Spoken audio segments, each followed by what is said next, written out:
মায়রা অবাক হয়ে ইরফানের দিকে চেয়ে আছে। কি সুন্দর অকপটে কথাগুলো বলে দিল ইরফান। ইরফানের গিল্টি ফিল হচ্ছে বুঝতে পেরে মায়রার ভীষণ খারাপ লাগে। মিনমিন করে বলে, আপনি বারবার সরি বললে আমার ভালো লাগে না শিশরাজ। ইরফান মৃদু হাসল, কিছু বলল না। মায়রার পায়ে মেহেদি দেয় মনোযোগী হলো।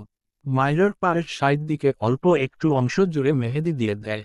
এরপর মায়রার দিকে তাকালে দেখল মায়রা খুব মনোযোগী হয়ে তার পায়ের দিকে তাকিয়ে আছে। ইরফান ভ্রু কোঁচকাল। সে মায়রার পায়ে মেহেদি দিয়ে দিচ্ছে, আর মায়রা তার পায়ে কি দিচ্ছে। সে নিজেও তার পায়ের দিকে তাকালো। ওয়াশরুমে প্যান্ট হাঁটুর নিচ পর্যন্ত গুটিয়ে রেখেছিল, আর নামানো হয়নি। ইরফান কিছু বুঝল বোধহয়। হাতের মেহেদি টেবিলের উপর রেখে মায়রাকে টেনে তার কোলে বসায়। মায়রা দ্রুত চোখ সরিয়ে ইরফানের দিকে তাকিয়ে বলে, আমার পায়ে মেহেদি দিয়ে দিয়েছেন। ইরফান মায়রার কাঁধে থুতনি রেখে মৃদু হেসে বলে, সবকিছু রেখে হাসব্যান্ডের পায়ের দিকে নজর গেল। হয়। মায়রা আমতা আমতা করে বলে, মোটেও না, আপনার পা বিশ্রী, তাই ভাবছিলাম কিভাবে আপনার পা সুন্দর করা যায়। ইরফান কৌতুক স্বরে বলে, ও আইসি। মায়রা ধরা পড়ে এলোমেলো দৃষ্টি ফেলে। তার কি দোষ? আসলে ইরফানের পুরো বডি তো ফর্সা। কিন্তু ইরফানের ফর্সা পায়ে কালো কিচকিচে লোম। মায়রার ভীষণ ভালো লাগে। কেন ভালো লাগে সে তো জানে না। শুধু জানে ভালো লাগে তার। মায়রা জিভ দিয়ে ঠোঁট ভিজিয়ে ইরফানের কোল থেকে নামতে চায়। ইরফান হাতের বাঁধন শক্ত করল। মায়রার হাতের দিকে তাকালো। মেয়েটা হাত মেলে রেখেছে। ইরফান হাত বাড়িয়ে চেক করে বলে, অনেকটা শুকিয়েছে, আর এভাবে হাত মেলে রাখতে হবে না। মায়রা আর চোখে ইরফানের দিকে তাকায়। ইরফান আবারও হাতে মেহেদি তুলে নিয়ে মায়রাকে তার দিকে ঘোরায়।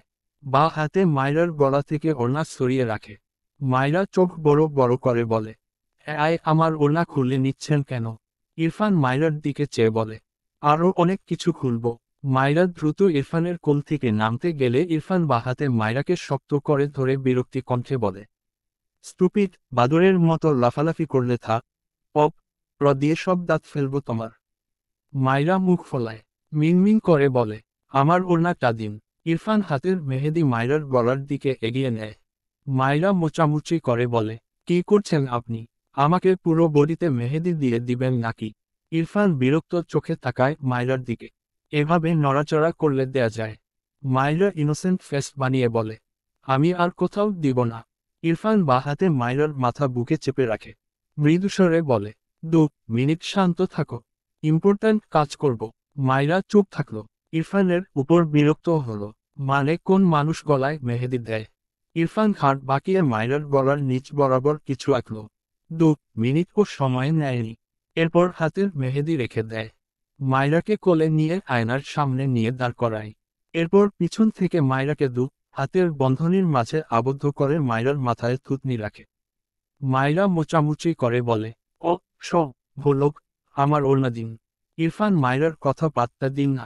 ডান হাত উঠিয়ে মায়রার গলার নিচে হাত দিয়ে দেখিয়ে বলে, এটা কি বলতো? মায়রা আয়নায় তাকালে নিজেকে দেখেইল, যা পায়। গলায় নজর না দিয়ে মিনমিন করে, আমার ওড়না। ইরফান করা ধমক দেয় একটা। Shut up. মায়রা ঝাঁকি দিয়ে ওঠে। ইরফান গে বলে, ফালতু টপিকে বাচ্চামি করলে থাক। অপ খাবে, স্টুপিড। মায়রার গো হলো। সারাদিন শুধু স্টুপিড আর অপ প্র এখনো গেল না এসব। ইরফান নিজেকে সামলে আবারও মৃদুস্বরে বলে, আয়নায় তাকাও। মায়রা গাঁটটি মেরে দাঁড়িয়ে আছে। মাথা নিচু করে রেখেছে। একটু কষ্ট করলে আয়না ছাড়াই দেখতে পেত, কিন্তু মায়রা দেখবে না। ইরফান ভ্রু কুঁচকে বলে, কিছু বলছি আমি। মায়রা তবুও একটুও নড়ল না। যেন আজ কি মতো হয়ে গেলেও সে মাথা তুলবে না। ইরফান বিরক্ত হয়। উফ, এটাকে আর নেয়া যায় না। ইরফান নিজেই মায়রার কপালে হাত রেখে মাথা উঁচু করল। মায়রা এবার চোখ বুজে নেয়। ইরফান চোখ ছোট ছোট করে তাকায়। গোল লাগছে তার। মেয়েটা তাকে জেদ দেখাচ্ছে। ইরফানের এসব হজম হয় না। আবারও একটা ধমক দেয়। চোখ খেল স্টুপিড। মায়রা এবার হাতে ইরফানকে জোরে ধাক্কা দেয়।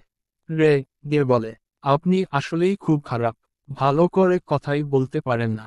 সারাদিন শুধু বকতে পারলে আপনার যত শান্তি। ও হলো একটা। কথাগুলো বলে দুপোথাপ পা ফেলে বেডের উপর গিয়ে বসে। ইরফান শক্ত চোখে মায়রার দিকে চেয়ে আছে। মায়রা বেডের এক কোনায় শুতে নেয়। তার আগেই ইরফান মায়রাকে টেনে মায়রার ঘাড়ে দাঁত বসিয়ে দেয়। বেশ চড়ে দিয়েছে। মায়রা চেঁচিয়ে ওঠে। ব্যয়, থায় চোখে পানি জমে গিয়েছে। ইরফান ছেড়ে দেয় মায়রাকে। মায়রা মাথা নিচু করে নেয়। টুপ করে এক ফোঁটা পানি গড়িয়ে পড়ল। ইরফান মায়রাকে তার কোলে বসিয়ে স্থানটায় গাঢ় চুমু আঁকে। মায়রা নাক টানে। ইরফান মায়রার গলায় দুটো চুমু খায়। এরপর কানের কাছে মুখ নিয়ে মৃদুস্বরে বলে, লাভ বাইট দিয়েছি, কাঁদছ কেন? মায়রা কিছু বলল না। ইরফান বুঝল মেয়েটি ভালোই জেদি আছে। মায়রাকে উল্টো ঘুরিয়ে বসালো। এরপর তার ফোনের ক্যামেরা অন করে মায়রার গলায় আঁকা অক্ষরের পিক তোলে কয়েকটা। আর চোখে মায়রার দিকে তাকালো। মায়রার চোখ বন্ধ। ইরফান ভালোই অবাক হয়। কি যে এইটুকু মেয়ের। তাকে একটু ধমক দিয়েছে বলে সে তার আঁকা জিনিসটা দেখবে না বলে কত কি করছে। ইরফান ভাবনা রেখে মায়রার গালে দুটো চুমু এঁকে বলে, চোখ খোলো বার্ড ফ্লাওয়ার। মায়রা চোখ খুলল না। ইরফান হতাশ হয়। মৃদুস্বরে বলে, আচ্ছা বাবা সরি। মায়রা তরাক করে চোখ মেলে তাকায়। ইরফানের দিকে তাকিয়ে মুখ ফুলিয়ে বলে, হ্যাঁ এখন তো আমি বাবাই। ইরফান থতমত খেয়ে তাকায়। বাচ্চা মেয়েটি তাকে ধরে দিচ্ছে নাকি? সে নিজেকে সামলে নিয়ে মায়রার সামনে তার ফোনটা ধরে। মায়রা তাকালো না। ইরফান অসহায় কণ্ঠে বলে, এত জেদ করছো কেন? মায়রা ইরফানের দিকে চেয়ে বলে, আপনি না স্বামী, বউদের জেদ হজম করা স্বামীদের কর্তব্য। ইরফান কিছু বলতে গিয়েও হেসে ফেলল। মায়রা মুখ লুকিয়ে হাসে। ইরফান নিজেকে সামলে ফোন রেখে বলে, ওকে হজম করছি। এরপর মায়রাকে তার দিকে ফিরিয়ে মায়রার গলার দিকে হাত বাড়ায় আর বলে, আর এটা মুছে দিচ্ছি, দেখতে হবে না তোমার। মায়রা দ্রুত ইরফানের হাত আটকে বলে, না না, এমন করছেন কেন? আমি দেখব তো। কথাটা বলে দ্রুত ইরফানের কোল থেকে নেমে দৌড়ে আয়নার সামনে গিয়ে দাঁড়ায়। গলার নিচের দিকে 3টি শব্দ আঁকা টিল ডিম। মায়রা বুঝল না এর অর্থ। ইরফান মায়রার পিছনে দাঁড়ালে মায়রা উল্টে ঘুরে ইরফানের দিকে তাকিয়ে বলে, এটার মানে কি? ইরফান মায়রার গলায় হাত দিয়ে বলে, ইরফান অ্যান্ড মায়রা পরীর মাঝে লিটল প্রিন্সেস মাহিরা। ইরফানের কথাটা বুঝতে মায়রার বেশ কিছুক্ষণ সময় লাগলো। কেন যেন ভীষণ লজ্জা পায়। দ্রুত ইরফানের বুকে মুখ ঠেকিয়ে দেয়। ইরফান মৃদু হেসে মায়রাকে হাতে জড়িয়ে নিয়ে মায়রার মাথায় চুমু আঁকে।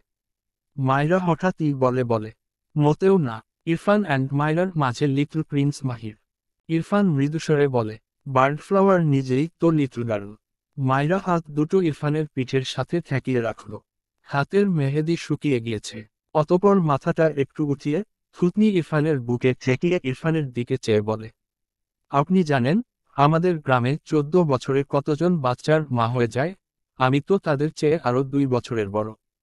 আপনি বুঝতে পারছেন আমি কত বড়? ইরফান চোখ ছোট ছোট করে তাকায় মায়রার দিকে। গম্ভীর গলায় বলে, no, you are a little girl. Myra ইরফানকে ছেড়ে বলে, আর আপনি একটা বুড়ো। ইরফান অদ্ভুতভাবে বলে ওঠে, হোয়াট? মায়রা কথাটা বলেই এক দৌড়ে বেডের উপর উঠে বসে। এরপর ইরফানের দিকে চেয়ে আঙুল উঁচিয়ে বলে, আমার কালকে বিয়ে, আমাকে একদম ডিস্টার্ব করবেন না।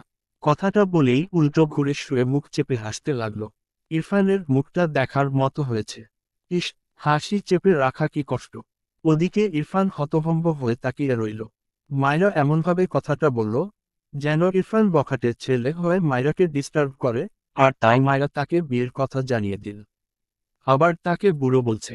ইরফান দ্রুত উল্টো ঘুরে আয়নায় নিজেকে দেখল। সে কি আসলেই বুড়ো? চোখে মুখে চিন্তার ছাপ। মায়রা লুকিয়ে লুকিয়ে ইরফানের ভাবভঙ্গি দেখে বালিশে মুখ চেপে হাসছে। রাত তখন প্রায় 2টা। শুদ্ধ ফারাহ রুমে পায়চারি করছে। বেডের দিকে একবার তাকালো। ফারাহ শাওয়ার নিয়ে প্রায় আধা ঘন্টা হলো ঘুমিয়েছে। আর তার তো দুঃখের শেষ নেই। তার পরনে তার শ্বশুরের এক লুঙ্গি। ফারাহকে এত করে বলল ফাইজের একটা প্যান্ট এনে দিতে। মেয়েটা তার সাথে ভুল করেও একটা কথা বলল না। সিরিয়াস টাইমে যা পেলে হয়। এখন সে এই লুঙ্গি পরে গ্রামে যাবে কি করে? মেহেদি দিয়ে ভরিয়ে ফেলা খুলে রাখা শার্টটি আবারও গায়ে জড়িয়ে নিল। মাথা নিচু করে একবার নিজের দিকে তাকালো। সেই লুঙ্গি পরে না এমন নয়। গ্রামে গেলেই পরা হয়। কিন্তু তাই বলে লুঙ্গি পরে শহর থেকে গ্রামে যাবে। কিচ্ছু করার নেই। সকালে উঠে সবাই তাকে না পেলে কি ভাববে? আবার সে সবাইকে ফাঁকি দিয়ে যাবে বা কিভাবে? এক্ষুনি যেতে হবে। এগিয়ে এসে ফারাহ পাশে বসল। কেমন শান্ত হয়ে ঘুমিয়ে আছে।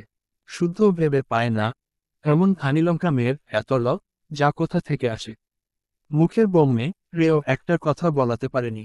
কথা বলা তো দূর, একবার তার দিকে তাকালো না পর্যন্ত। মুখ নামিয়ে ফারাহ মুখে কয়েকটা চুমু আঁকে।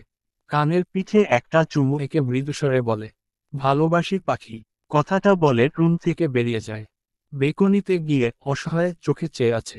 এই লুঙ্গি পরে নামতে গেলে যদি লুঙ্গি খুলে যায়, ভাবতেই শব্দ করে বলে ওঠে, আস্তাগফিরুল্লাহ। মনে মনে প্রতিজ্ঞা করল, শ্বশুর বাড়ি আর জীবনে প্যান্ট ছাড়া আসবে না। ভাবনা রেখে বেলকনির উপর দিয়ে নামতে নামতে লুঙ্গির গিট ঢিল হলে দ্রুত বা হাতে লুঙ্গি শক্ত করে ধরে বলে ওঠে, লা লুঙ্গি তোর কাজ আমাদের ইজ্জত থাকা। তুই কেন খুলে গিয়েই অযত লুটবি? খুলিস না বাপ। এখন থেকে প্যান্টের বদলে তোকেই পরব, তবুও খুলে যাস না। বেশ কসরত করে শুদ্ধ ফাইজদের বাড়ি থেকে বের হয়। বাইক পাশে রেখেছিল, চুরি হওয়ার সম্ভাবনা ছিল না, হয় উনি।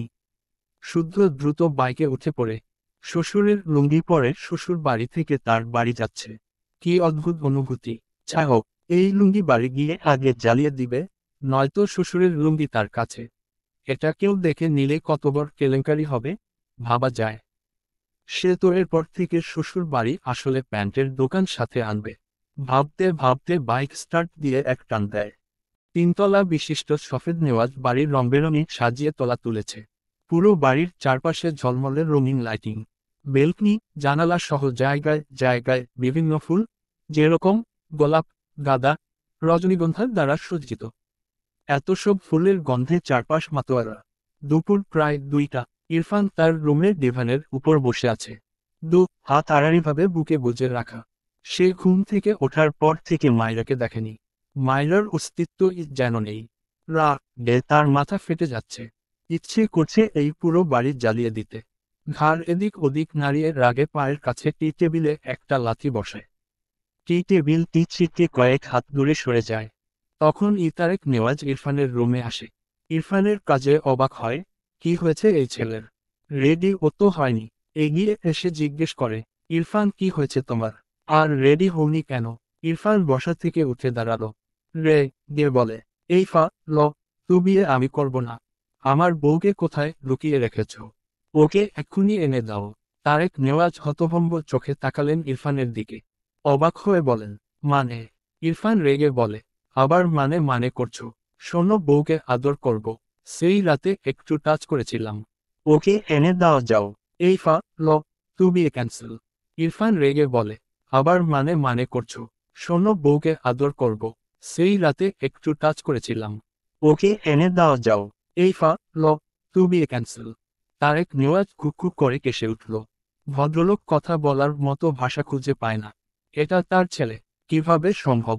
সন্দেহ প্রকাশ করলে তো তার আবার ভাত বন্ধ হয়ে যায়। কিন্তু সে যে তার ছেলেকে চিনতে পারছে না। মায়রার হাওয়া লেগে এমন হয়েছে। কিন্তু মায়রা তো যথেষ্ট যাবতী মেয়ে, তার ছেলের এই রূপ কোন গুহায় লুকিয়েছিল? তারেক নেওয়াজকে চুপ দেখে ইরফান আবারও রেগে বলে, তুমি কি আমার বউকে এনে দিবে, নাকি আমি তোমার বউকে লুকিয়ে রাখার অ্যারেঞ্জ করব? তারেক নেওয়াজ চোখ বড় বড় করে তাকায়। অটোমেটিক তার হাত বুকে চলে যায়। থেমে থেমে বলে, আমি কিভাবে তোমার বাবা হয়ে গেলাম? ইরফান তার বাবার কথা বুঝল না, বাইরে যেতে যেতে বলে, ওকে আমি নিজেই খুঁজে নিচ্ছি আমার বউকে। বাট তুমি প্রিপারেশন নাও, নেক্সট 1 মান্থ তুমি তোমার বউ ছাড়া থাকছো। ইট ফাইনাল। তারেক নেওয়াজ হতভম্ব চোখে ছেলের প্রস্থান দেখলেন। মায়রা সকাল সকাল তার কাছে আবদার করেছিল, সে পার্লারে গিয়ে সাজবে। তারেক নেওয়াজ বলেছিল, বাড়িতে আসতে বলে দিয়েছে মেকআপ আর্টিস্টদের। কিন্তু মানেনি। সে আবদার করেছে, পার্লারে গিয়ে সাজবে, ওখানে ও আসবে। জন একসাথে সাজবে। বাচ্চা মেয়ে, বাবার কাছে আবদার করেছে। সে বাবা হয়ে কি করে মেয়ের ওইটুকু আবদার ফেরাবে? ইরফান ঘুমিয়েছিল, কিন্তু এখন তার বোহারা হতে হচ্ছে। এই ছেলের জন্য কবে না জানি বুড়ো বয়সে তার বউকে একেবারে হারিয়ে ফেলতে হয়। বিড়বিড় করে, ছেলে, বাবার পিছে রাখতে যা করে না তোমার। শুধু আমার বউকে দূরে ঠেলে দিলে হয়েছে। তোমাকে তোমার বউয়ের ঝাঁটার বাড়ি খাওয়াবো আমি বলে দিলাম। ডট ডট ইরফান আবারও পুরো বাড়িতে মায়রাকে খুঁজেছে, কিন্তু পায়নি। কাউকেই পাচ্ছিল না। সবশেষে রাতুলকে দেখতে পেয়ে তাকে জিজ্ঞেস করলে জানায়,